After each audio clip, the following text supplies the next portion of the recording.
അനുഗ്രഹ വാഗ്ദാനങ്ങൾ. ജെറമിയായുടെ പുസ്തകം 29 അധ്യായം 11 മുതൽ 14 വരെയുള്ള വാക്യങ്ങൾ. കർത്താവ് അരുളി ചെയ്യുന്നു, നിങ്ങളെക്കുറിച്ചുള്ള പദ്ധതി എൻ്റെ മനസ്സിലുണ്ട്. നിങ്ങളുടെ നാശത്തിനല്ല, ക്ഷേമത്തിനുള്ള പദ്ധതിയാണത്. നിങ്ങൾക്ക് ശുഭമായ ഭാവിയും പ്രത്യാശയും നൽകുന്ന പദ്ധതി. അപ്പോൾ നിങ്ങൾ എന്നെ വിളിച്ചപേക്ഷിക്കും, എൻ്റെ അടുക്കൽ വന്ന് പ്രാർത്ഥിക്കും.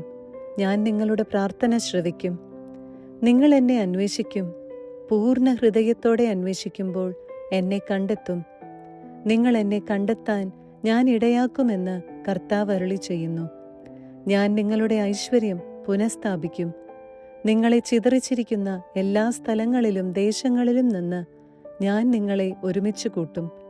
എവിടെ നിന്ന് ഞാൻ നിങ്ങളെ അടിമത്തത്തിലേക്ക് അയച്ചോ ആ സ്ഥലത്തേക്ക് തന്നെ നിങ്ങളെ കൊണ്ടുവരും. കർത്താവ് അരുളി ചെയ്യുന്നു.